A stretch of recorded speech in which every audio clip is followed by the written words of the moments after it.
Okay, so I think that it's probably a good idea that we talk about, well, I talk about Big Mouth. That's a new TV show that's on Netflix that I'm pretty sure that you're aware of.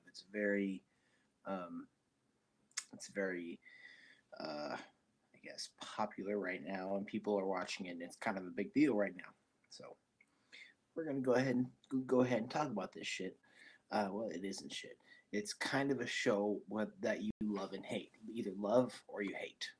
That's kind of what I've seen. Personally, I love it, and I'm going to explain why. But a lot of the reviews I've watched about it are people who totally hate it. And I kind of understand why, but I'm also going to give reason why you should love it, I guess. The reason I love it is because it's very relatable to me. And I'm not talking about I'm not talking about like any one event, but I'm just about Nick Kroll's reason for the show. So,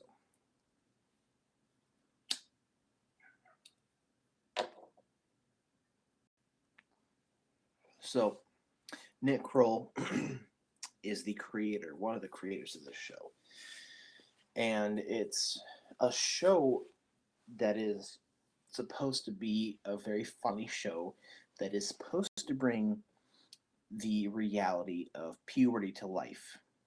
And when I was growing up, that was kind of like a dirty word. But so it's kind of even weird for me to say that word right now, puberty. Um, but his idea was to bring to light some of the awkwardness, some of the newness, and some of the, um, I guess, um, the bad things about it and the good things about it. As it is a good thing, but there's a lot of things that come with it that are awkward and weird and are just unnecessary and sort of unnatural that would seem. I guess some of the unnatural thoughts that a boy or girl going through puberty would think and would possibly do. Some of the feelings and thoughts that somebody going through puberty would feel and think. I think that's great. I think so far, and I've seen the whole first season. I assume that there will be another season because I think it has received a good amount of positive reviews. I know it's received a ton of attention at least. That it will probably get a new season, which I would hope because I love the show. So before I get into like the kind of the issues of this whole thing, not the problem.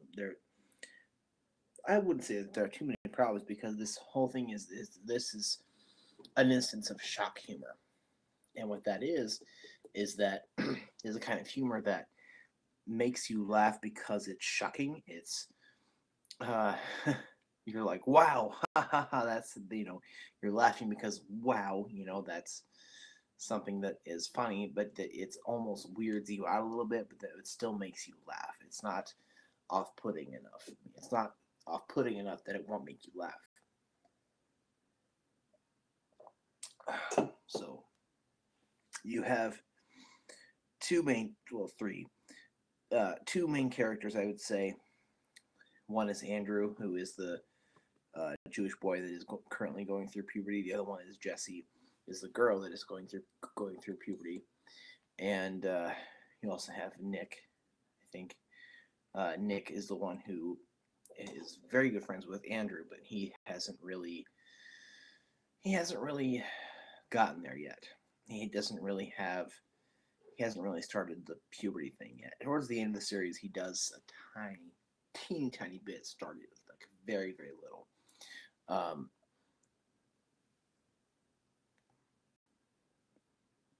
but I watch South Park, and that's why I'm not entirely off put by shock humor.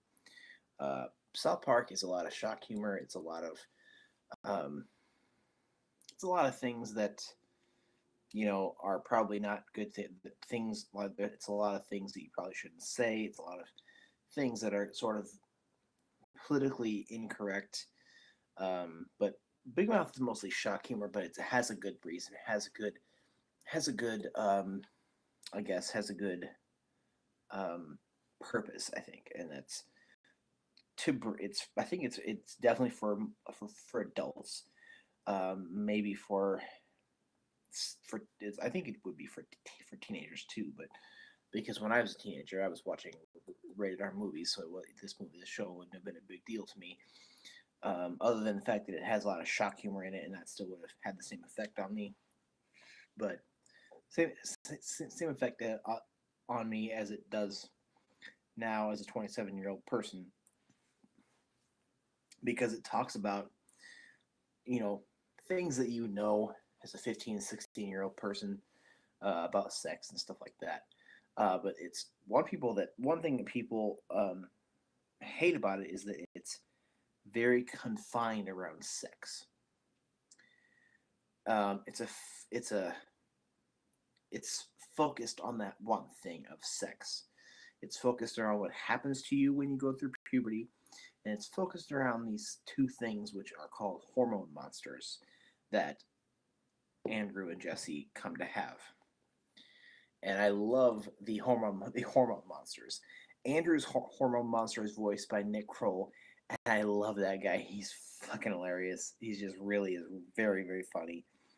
And Jesse's hormone monster is voiced by Maya Rudolph. I love Maya Rudolph, hilarious uh, actress, and I love her voice. Both of their voices just like make me laugh for some reason. They're just really funny. Uh, um, so you have these hormone monsters, and I think it sort of personifies the part of you when you're going through puberty, and even somewhat as an adult. I think with that when you're adult, some of those thoughts, some of those urges are brought down, and they're not as aggressive because your body adjusts to that new person that you are. So as an adult, those things are there, but they're not. And I don't think that they're not as loud, and they're not as aggressive, and they're not as I guess shocking. But Andrew's hormone monster kind of is just like he tells Andrew to jack off a lot.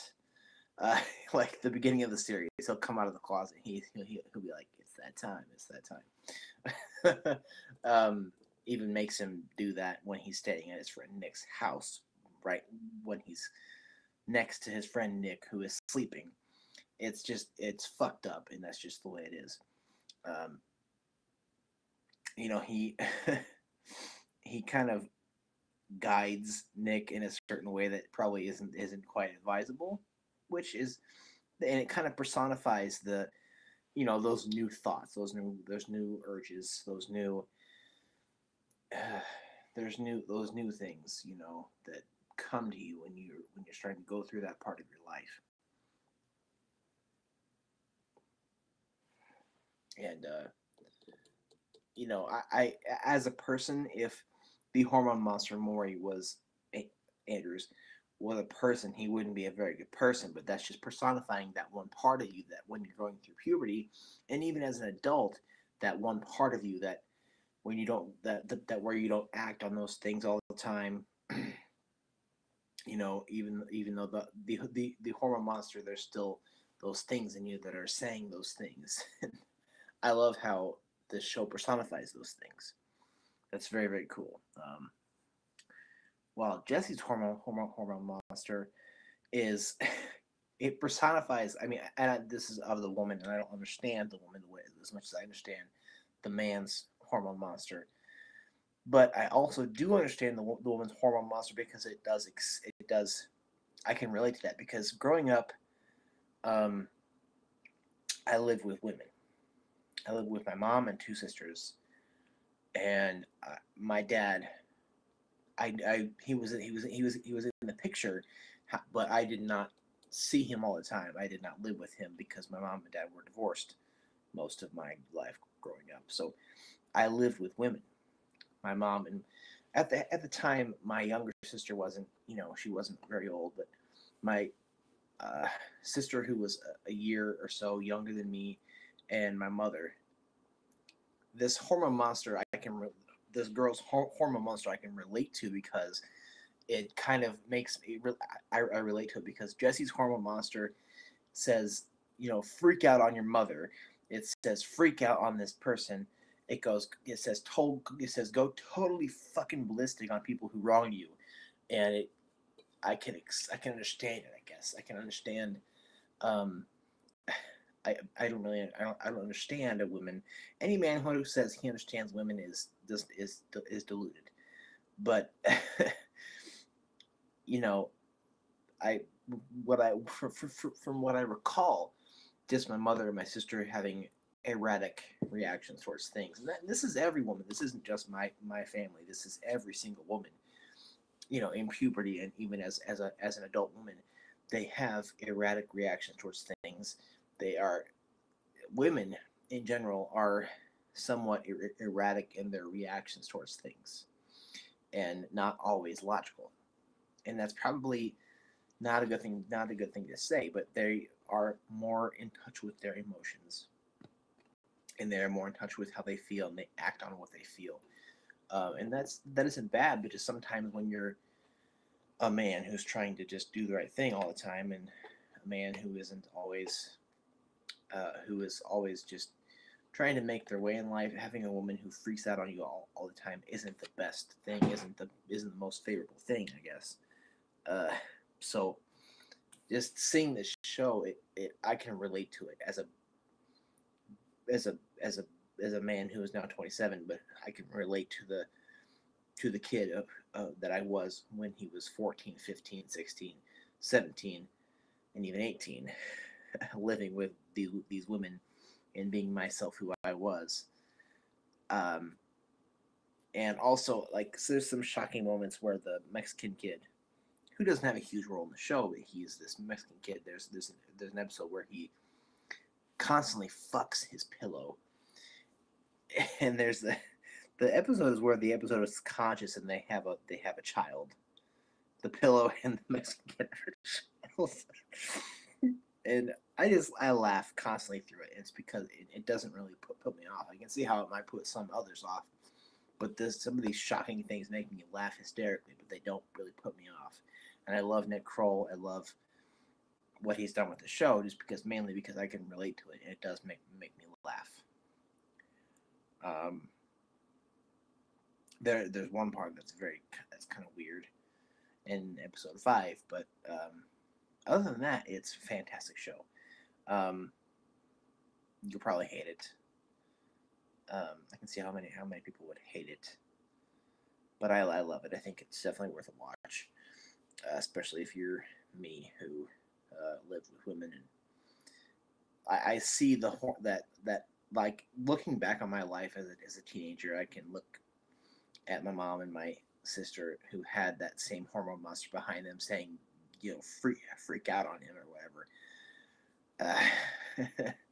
The more I talk, I can see how what I'm saying is probably it's probably unadvisable to say, but that's the truth. And I think that just this show, even though it's shock humor, it it's kind of it sheds light on those things that people feel awkward about and people don't want to talk about. So I think it's quite awesome. But it's currently on Netflix. I think it came out late last month.